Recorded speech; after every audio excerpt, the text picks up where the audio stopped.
वड्डे मेरे साहेबा वड्डी तेरी वड्याई, वड्डी तेरी वड्याई, वड्डी तेरी वड्याई, वड्डी तेरी वड्याई, वड्डी तेरी वड्याई।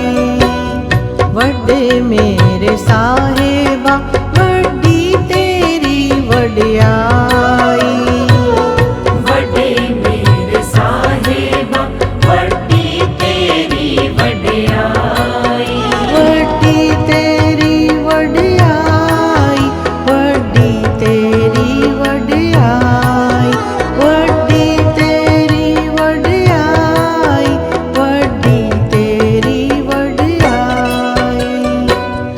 वड्डे मेरे साहेबा वड्डी तेरी वड्याई, वड्डे मेरे साहेबा वड्डी तेरी वड्याई।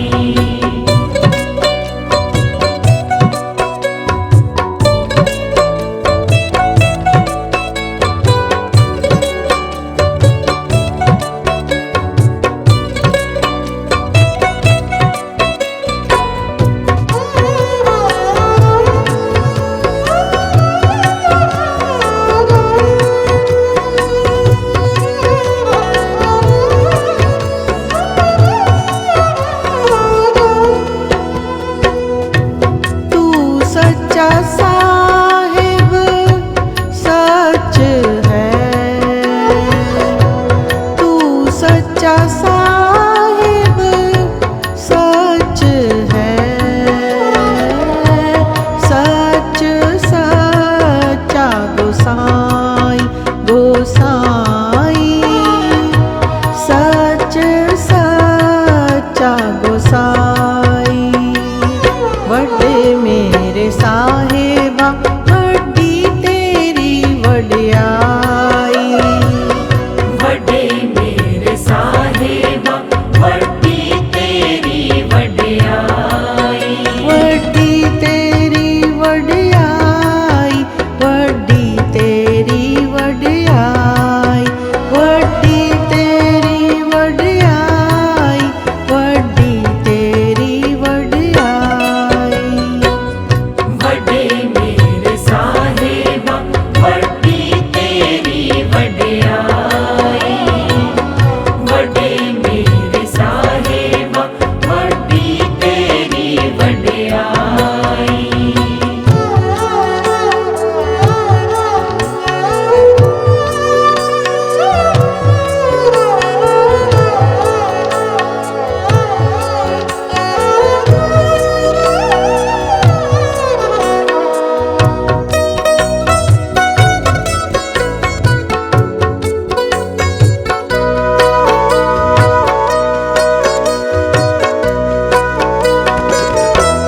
तुधनो सब त्याई दी, तुधनो सब त्याई दी, सब लगे तेरी पाई पाई, सब लगे तेरी पाई।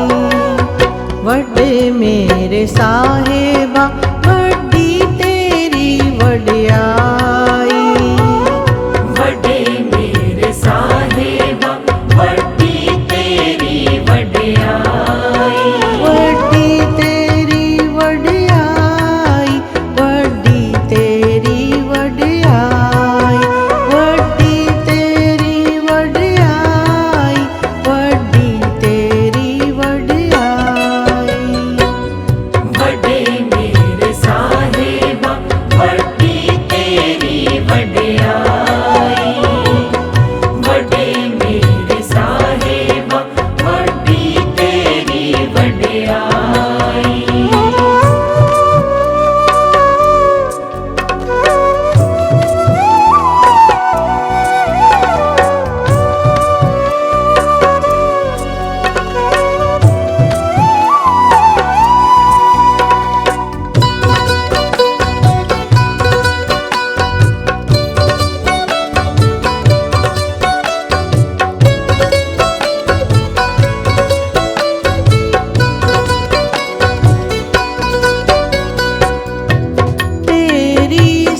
प्यारे बुजुर्गों,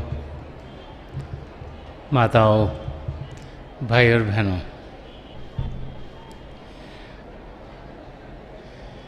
जब भी हम सत्संग में आते हैं तो हमें कुछ पावर का अनुभव होता है जो हमें यहाँ खींच के लाती है। इंसान अपने आप को आजकल के समय में इतना बिजी समझता है कि उसे किसी खास चीज़ के लिए टाइम निकालना पड़ता है। हम लोग रोज़ाना इतने काम करने में लगे रहते हैं कि हमें लगता है कि शायद हमसे ज़्यादा और कोई बिज़ी नहीं, कि हमसे ज़्यादा शायद काम किसी और को ना हो। और कुछ न कुछ सुबह से शाम तक हम लोग करते चले आते हैं।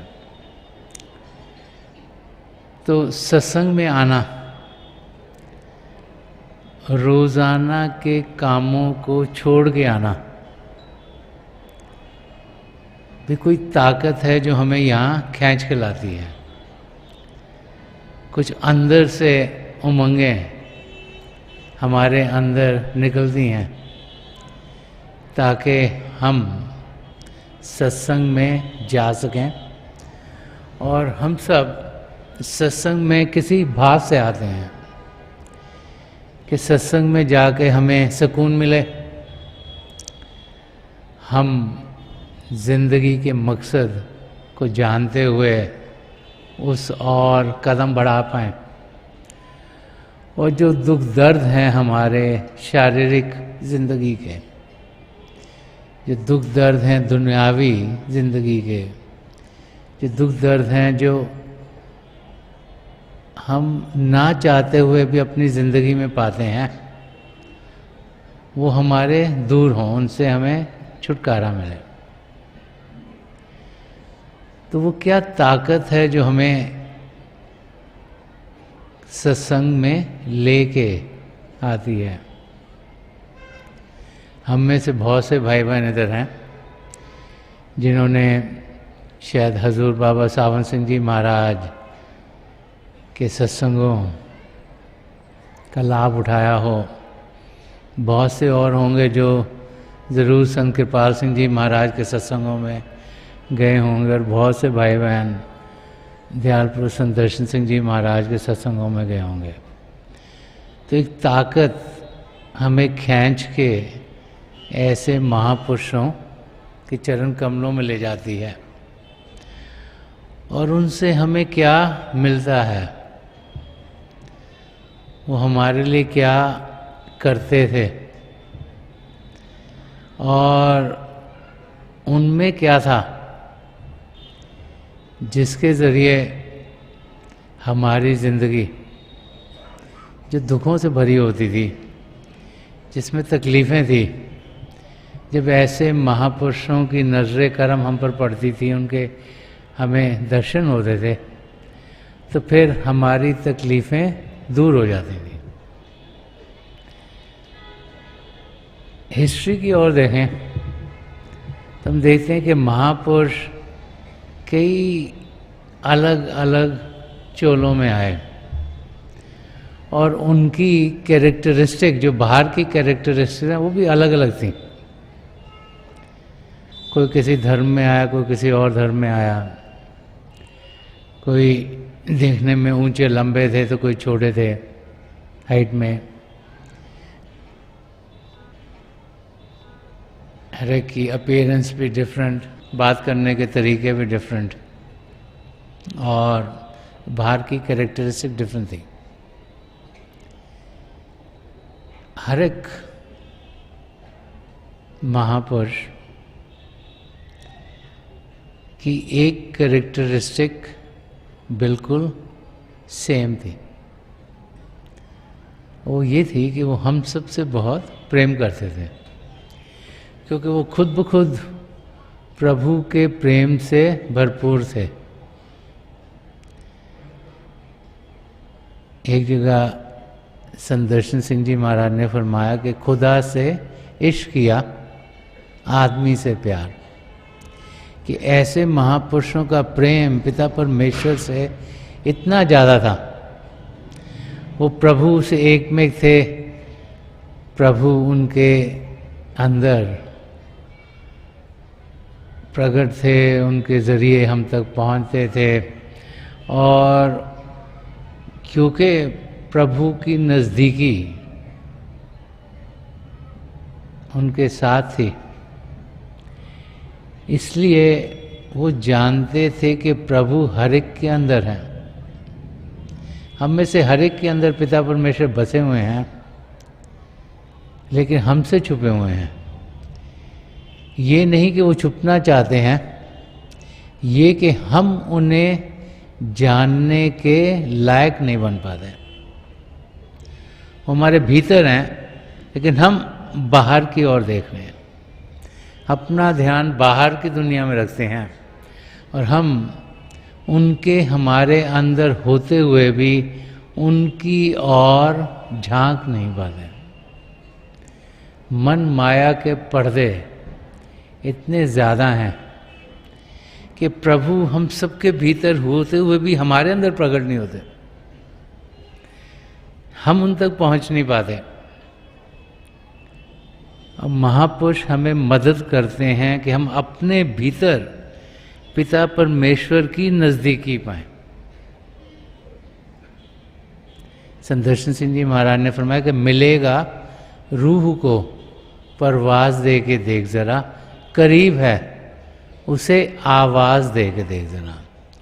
कि पिता परमेश्वर ज़रूर मिलेंगे, हम सबको मिलेंगे, हम सबको मिल सकते हैं, क्योंकि हम सब में उन्होंने वो पदार्थ दिए जो हमें चाहिए उनको पाने के लिए। करना क्या, रूह को उड़ान देनी है। इस वक्त हम क्या करें, हम मन को उड़ान देते हैं। हम मन इंद्रियों के घाट पर जीते हैं। जो मन चाहता है कि बाहर की दुनिया की जानकारी हमें ज़्यादा हो, उसी और इंसान लगा रहता है।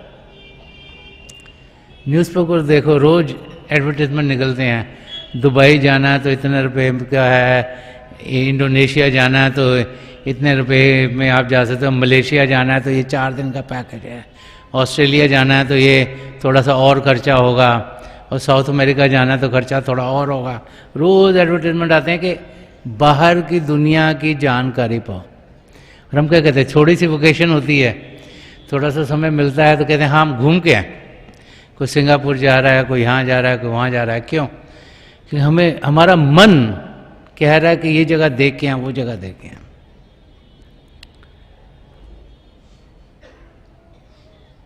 संत कृपाल सिंह जी महाराज फरमाते थे कि हमारी जिंदगी उल्टी चल रही है। जो घोड़ा है वो चैरियट को खींचता है, तभी जो चैरियट है वो आगे की तरफ जाती है, और अगर चैरियट घोड़े को खींचेगी तो फिर इंसान उल्टी तरफ ही जाएगा। हमारी इंद्रियां जो बाहर की ओर खुलती हैं वो मन को खींच रही हैं, और मन आत्मा को खींच रहा है हमारे ध्यान के ज़रिए।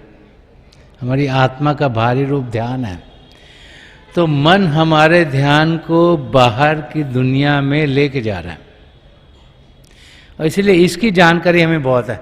जिसका जनरल नॉलेज ज़्यादा है उसका आईक्यू कहते हैं हाई है, और कहते हैं जिसका आईक्यू 130 से ज़्यादा हो गया वो बड़ा स्मार्ट है इंसान।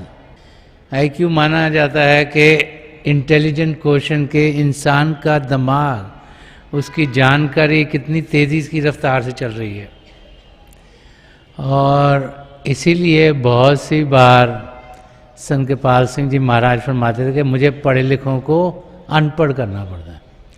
ये नहीं कि वो नहीं चाहते थे कि हम पढ़े लिखे हैं, वो चाहते थे हम पढ़े लिखे हैं, लेकिन वो चाहते थे पढ़ाई लिखाई सही डायरेक्शन की हो।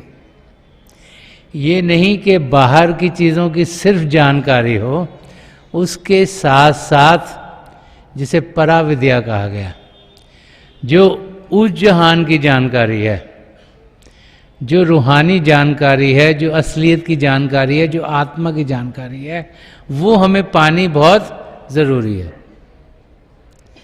अगर वो ना पाई तो इस सारे जहां की जानकारी की हमें कोई मदद नहीं मिलेगी।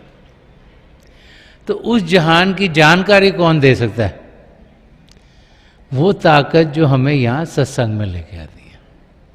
एक पूर्ण महापुरुष जो पिता परमेश्वर के अंग संग हों, जो उस जहान के बारे में जानते हो, इस जहान के भी बारे में जानते हो, जिन्हें दोनों जहानों का ज्ञान हो, वो जानते हैं कि इस जहान में हम कैसे फंसते हैं और इससे कैसे निकल सकते हैं। इसीलिए जो संतमत का रास्ता वो हमें ये नहीं कहता कि हम दुनिया छोड़ दें। संतमत का रास्ता में समझाता है कि हम घर गृहस्थी में रहते हुए इस दुनिया में जीते हुए अपनी मंजिल तक पहुंच सकते हैं। कि घर बार की भी कोई रिस्पॉन्सिबिलिटीज हमारे ऊपर, माँ बाप की, भाई बहन की, पति पत्नी की, बच्चों की, जिस सोसाइटी में रहते हैं उसकी भी रिस्पॉन्सिबिलिटी, उनको निभाते हुए अपने कदम पिता परमेश्वर की ओर हम लेके जा सकते हैं। और जब महापुरुषों की ज़िंदगी देखते हैं तो हमें एक ब्लूप्रिंट सा मिलता है, एक नक्शा मिलता है कि हम उनकी ज़िंदगी को देखकर अपनी ज़िंदगी के लिए एक रास्ता पा लेते हैं जिस पर चलकर हम अपनी मंजिल तक पहुंचने के लायक होंगे। कि कोई कोई होता है जो कि सही मायने से जो महापुरुष हमें दे सकते हैं उसको लेने के लिए आते हैं। वो खुश नसीब हैं जो आध्यात्मिक ज्ञान पाने के लिए आते हैं। वो खुश नसीब हैं जो आत्मा की उड़ान पाने के लिए आते हैं। वो खुश नसीब हैं जो प्रभु के प्रेम का अनुभव करने के लिए आते हैं। नहीं तो बहुत से लोग तो जो बाहरी चीज़ें हैं उसकी मदद पाने के लिए ही महापुरुषों के पास आते हैं।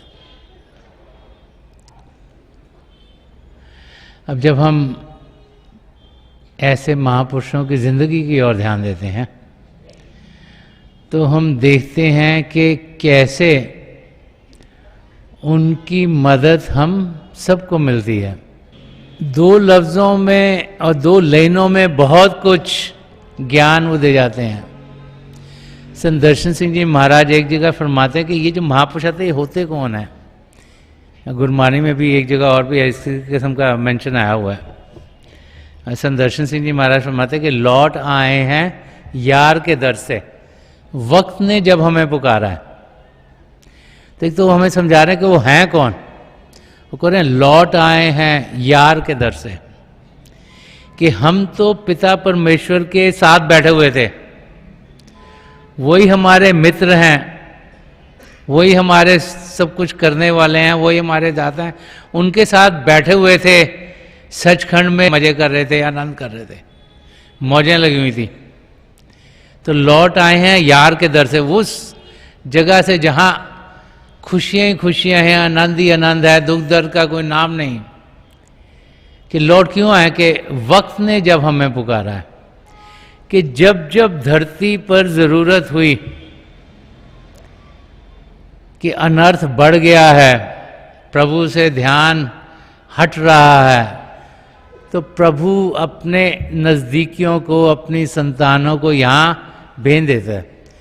तभी ऐसे महापुरुषों को सन्स ऑफ गॉड कहा गया, कि पिता परमेश्वर के बच्चे। किस लिए कहा गया? कि ऐसी रूहें, ऐसी आत्माएं प्रभु के अंग संग थी, बहुत नज़दीक थी, लेकिन धरती पर ज़रूरत पड़ी तो प्रभु ने अपनी संतान को यहाँ भेजा कि हम सबको वो मदद कर पाए। और संत दर्शन सिंह जी महाराज ने एक जगह और बड़ा क्लियरली समझाया कि ऐसे महापुरुषों की जिंदगी कैसी होती है। हम तो उन्हें देखते हैं ना कि हमें ज़्यादातर तो बाहरी रूप से ही वो दिख पाते हैं कि हमें मिल रहे हैं, सत्संगों में मिल रहे हैं, उधर हज़ारों लोग बैठे हुए हैं और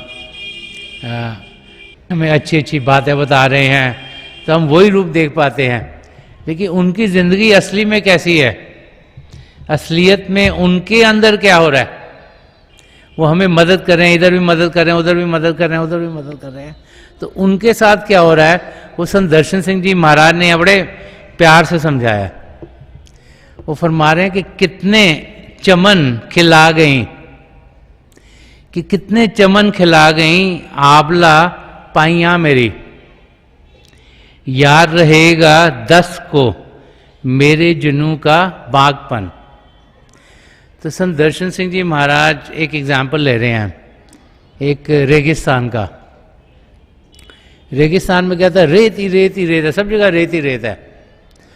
और पुराने ज़माने में जब ये कारें नहीं होती थी और लोग बहुत सी जगह पैदल ही जाया करते थे, तो इंसान पैदल रेत पर चढ़ रहा है, एक से दूसरी जगह जाने की कोशिश कर रहा है, और दूर दूर तक ना पानी दिखाई दे रहा है और बस रेत ही रेत दिख रही है, और धूप बड़ी तेज़ है, और जो सैंड है, जो रेत है, वो गर्म होती जा रही है। अब नंगे पैर अगर आप रेत के ऊपर चलेंगे जो गर्म है, तो क्या होगा, पैरों में छाले पड़ेंगे। तो संत दर्शन सिंह जी महाराज वो एग्जाम्पल ले रहे हैं, तो फरमा रहे हैं कितने चमन खिला गई आबला पाइयां मेरी। वो कह रहे हैं कि जो रेत के ऊपर चलकर पैरों के नीचे छाले हो गए, तो छालों में से क्या होता है, जब वो बुबले से बन जाते हैं छाले में से, तो उनमें से पस और खून निकलना शुरू होता है।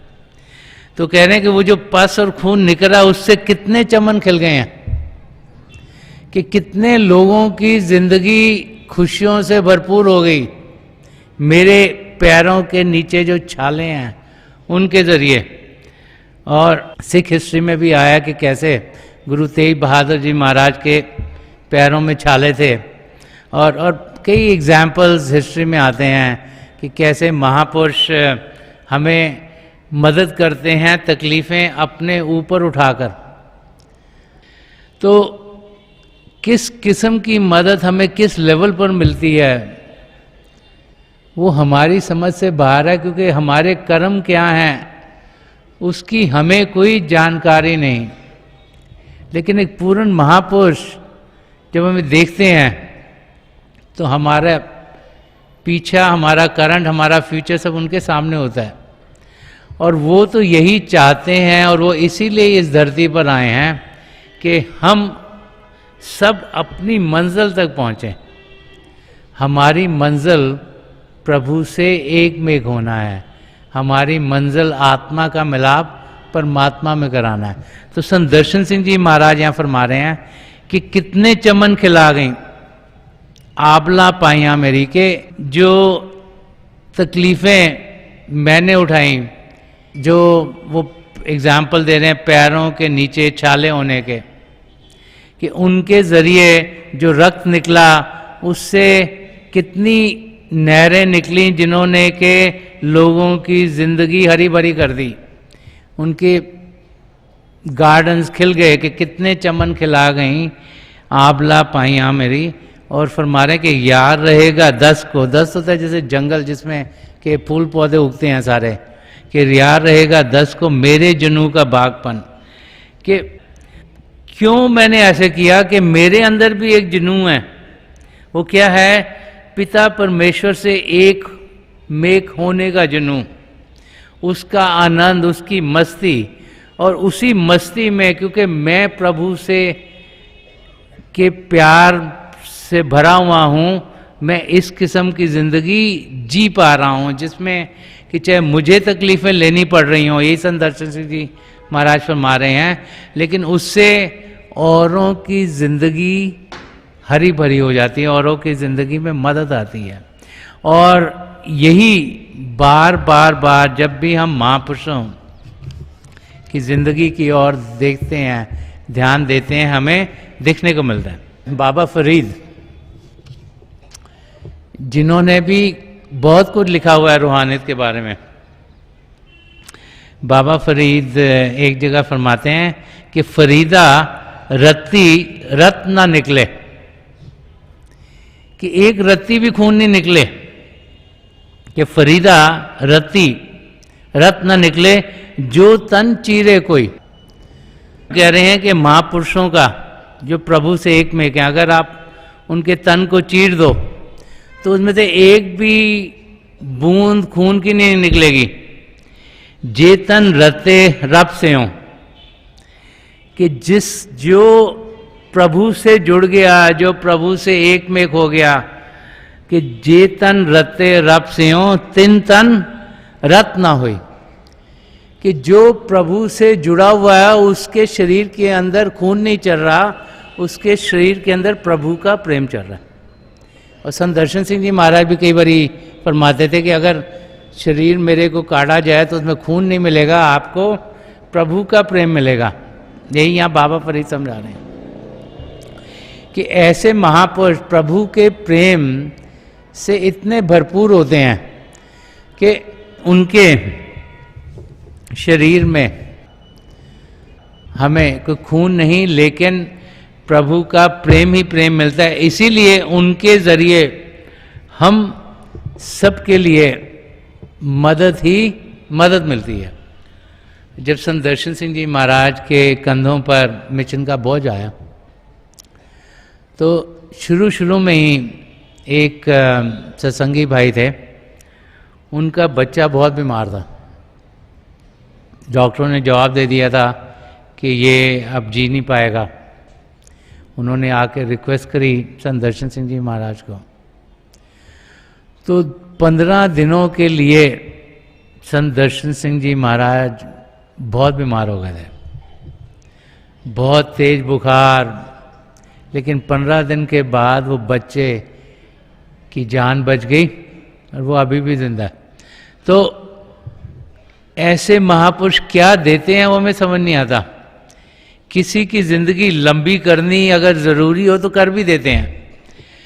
हालांकि जिंदगी और मौत प्रभु के हाथ में है, लेकिन हम इंसान हैं, हम ऐसे महापुरुषों को अपने फायदे के लिए मदद के लिए कहते हैं, तो वो अपनी मौज में भी हमें अपने ऊपर तकलीफ उठाकर भी मदद कर देते हैं। तो किस किस्म की मदद किस लेवल पर हमें मिलती है? इंसानी रूप पे हमारे को, जानवरों के रूप में उनको मिलती होगी, देशों के रूप पे, और किस किस लेवल पे मदद मिलती है उसकी समझ आम इंसान के दायरे से बाहर है। जब भी ऐसे महापुरुष आते हैं उनकी यही कोशिश होती है कि सब तरफ सुख चैन हो, कि उन्हें मालूम है जब सुख चैन होगा तभी ध्यान टिक पाएगा। जब हलचल होगी तो ध्यान टिकाना बड़ा मुश्किल है। वो चाहते हैं कि हम पिता परमेश्वर से एकमय हों, वो चाहते हैं हम अपने ज़िंदगी के मकसद तक पहुँचें, वो चाहते हैं कि हम वो सब करें जो हम करने के लिए यहाँ आए हैं। वो है अपने आप को सही रूप में जानना और पिता परमेश्वर को पाना। वो यही चाहते हैं कि जो ज़िंदगी का मकसद है वो हम सब के लिए पूरा हो, ताकि हम 84 लाख जिया जून से छुटकारा पाएं। उनसे अगर हम कुछ लेना चाहते हैं जो कि हमें सदा सदा के लिए मददगार होगा, तो हम उनसे उनको मांगें, उनके बताए हुए रास्ते पर चलें, आध्यात्मिक तरक्की मांगें। और जब आध्यात्मिक तरक्की होगी तो ये बाहर की चीज़ें सब शारीरिक, मानसिक और जो इमोशनल हैं, ये सब की सब खुद ब खुद ठीक होनी शुरू हो जाएंगी। संत कृपाल सिंह जी महाराज बहुत बारी फरमाते थे, on spiritual health depends the health of the body and the mind, के जितनी हमारी रूहानी सेहत ठीक होगी उतना ही हमारी शारीरिक और जो मानसिक हमारी सेहत है वो ठीक रहेगी। तो हम सब ज़्यादातर बाहर की प्रॉब्लम से अपने आप को घिरा हुआ पाते हैं, और जब वो हमारी सॉल्व नहीं होती तो हम उस दायरे तक ही रह जाते हैं। हम सोचते हैं कि ये बीमारी आ गई, ये दूर हो जाए। भूल जाते हैं शायद कोई कर्म थे जो कटने हैं। हम सोचते हैं ये फाइनेंशियल प्रॉब्लम हो गई, ये दूर हो जाए। हम सोचते हैं हमारी रिलेशनशिप प्रॉब्लम्स हो रही हैं, ये दूर हो जाएं। लेकिन भूल जाते हैं कि ये सब कर्मों के लिहाज से ज़िंदगी में आती हैं, या पिछले कर्म से, या शायद हम खुद क्रिएट करी जा रहे हैं हर रोज़। कोई ना कोई हर रोज़ इंसान सोचता है, बोलता है, कार्य करता है, क्रिएट करता है कोई ना कोई कर्म। लेकिन ये मौका जो शरीर में होने का मिला है, ये बार बार नहीं मिलता। आत्मा अगले जन्म में कहाँ जाएगी इसकी हमें जानकारी नहीं। ये जन्म इस शरीर में मिला है, मानव चोला, ह्यूमन बीइंग, जिसमें प्रभु ने सब पदार्थ दिए हैं जो हमें चाहिए अपने आप को जानने के लिए और पिता परमेश्वर को पाने के लिए। तो इस मौके को हमने गंवाना नहीं है। इस मौके का पूरा पूरा फायदा उठाना है। वो तब होगा जब हमारे कदम पिता परमेश्वर की ओर बढ़ेंगे। वो तब होगा या जब एक लगन से हम प्रभु की ओर खिंचते चले जाएंगे। वो तब होगा जब हमारी आध्यात्मिक जागृति होगी, जब रूह को उभार मिलेगी, जब आत्मा अंदर के मंडलों में उड़ान करेगी। और अगर वो ना हुआ तो बाकी सब चीज़ें बेकार हैं। ये बार बार बार महापुरुष हमें समझाते हैं। संदर्शन सिंह जी महाराज ने जो और भी फरमाया है, वो फरमाते हैं कि एक दर्शन ही मिला, औरों का गमखार हमें, अपने गम में तो जमाने को परेशान देगा। ये दुनिया में हर एक इंसान अपने गम में परेशान है। किसी को एक प्रॉब्लम है, किसी को दूसरी प्रॉब्लम, किसी को तीसरी प्रॉब्लम है। तो मददगार कौन है जो प्रॉब्लम से ऊपर हो? जैसे संदर्शन सिंह जी महाराज थे, जैसे संत कृपाल सिंह जी महाराज थे, जैसे हजूर बाबा सावन सिंह जी महाराज थे।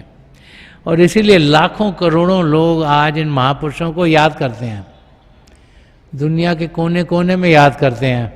ये नहीं कि वहाँ के लोग जहाँ वो रहते थे, लेकिन दूर दूर दूर ऐसे महापुरुषों को भाई बहन याद करते हैं, क्योंकि उनकी जिंदगी में एक बदलाव इन महापुरुषों के जरिए आया।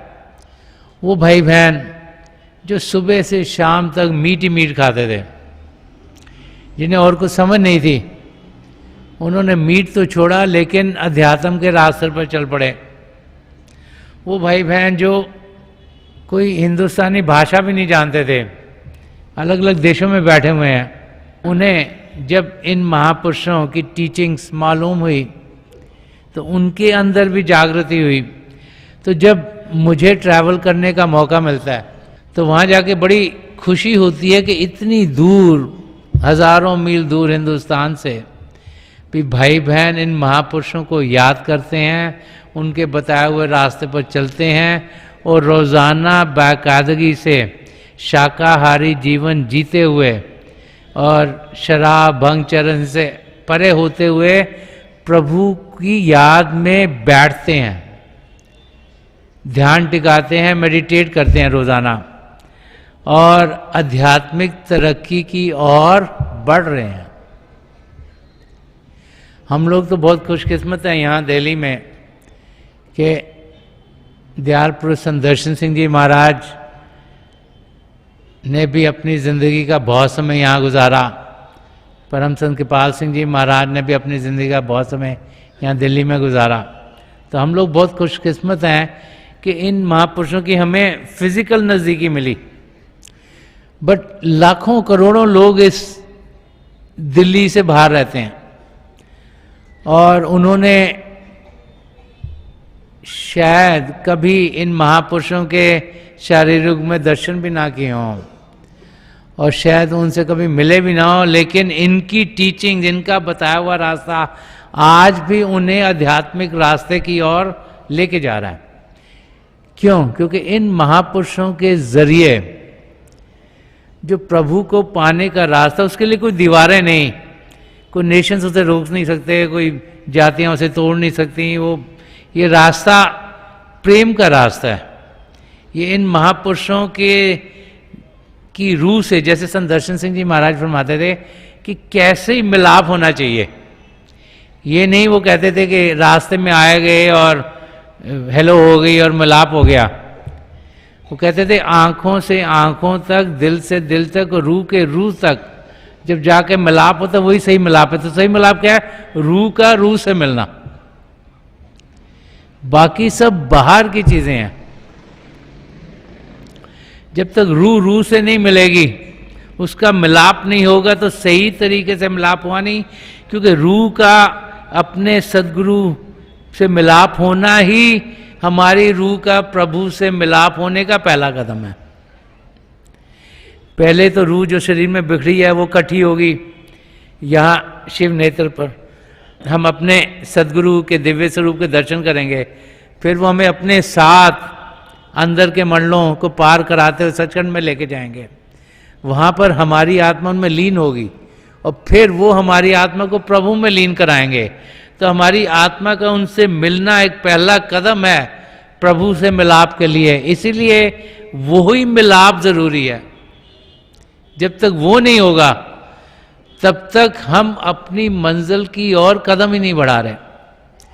इसीलिए सन्मत के रास्ते पर बहुत जोर दिया जाता है कि हम अभ्यास करें, रोज़ाना भजन सिमरन करें, रोज़ाना अपना ध्यान टिकाएं, रोज़ाना अंदर की दुनिया में उड़ान करें, ताकि हम इसी जिंदगी में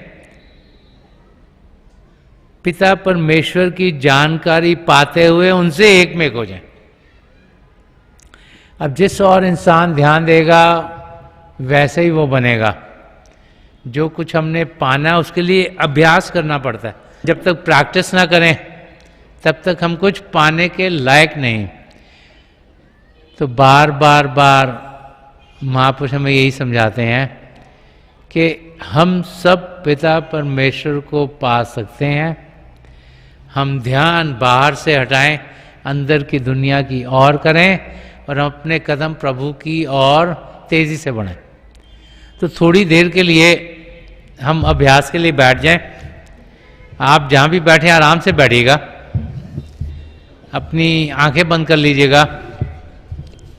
जो ये आंखों के डेली आए बोलते हैं सीधे सामने होने चाहिए। आंखें बंद करते ही वो भाई बहन जिन्हें नाम की देन मिली है आप सिमरन कीजिएगा।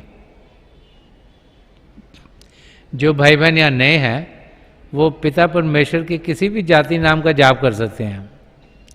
जाप मन ही मन करना है, ऊंचा नहीं दोहराना। आप अपने सामने ध्यान दीजिएगा, अंधेरे में आपको रोशनी के चिन्ह दिखेंगे। हो सकता है ऐसे लगे रोशनी आगे जा रही है, रोशनी के चक्र हैं। जो कुछ भी दिखता है उसके बीच में देखिएगा। जब बड़े ध्यान से देखेंगे तो वो आपको लगे रोशनी टिकनी शुरू हो गई हैं। हो क्या रहा है कि रोशनी कहीं बाहर से नहीं, आपके भीतर है। जब आपका ध्यान टिकता है आपको रोशनी दिखाई देती है, जब आपका ध्यान टूटता है आपको अंधेरा अंधेरा दिखता है। और समय के साथ जैसे जैसे आपका ध्यान ज़्यादा टिकता है वैसे वैसे आपको लगना शुरू हो जाता है कि रोशनियाँ टिक गई हैं।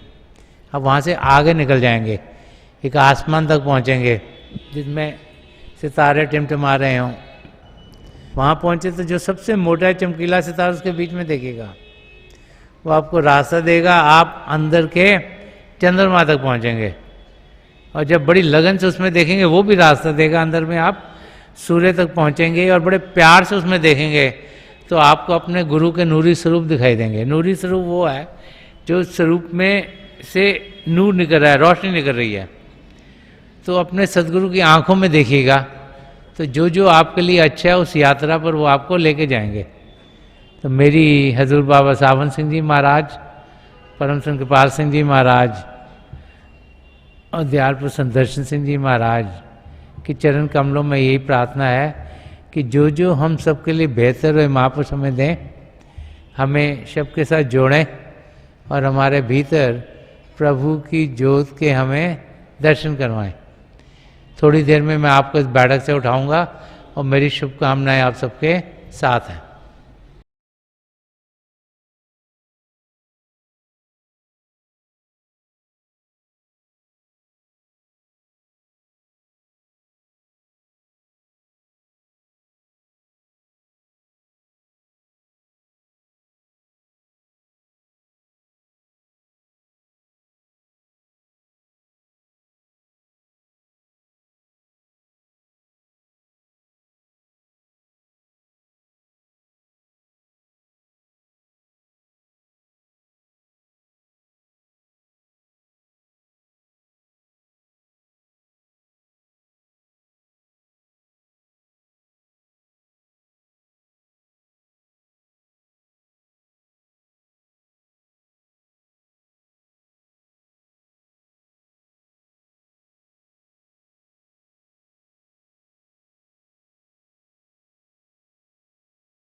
छोड़ दीजिए जी, हाँ प्लीज़ लिव ऑफ।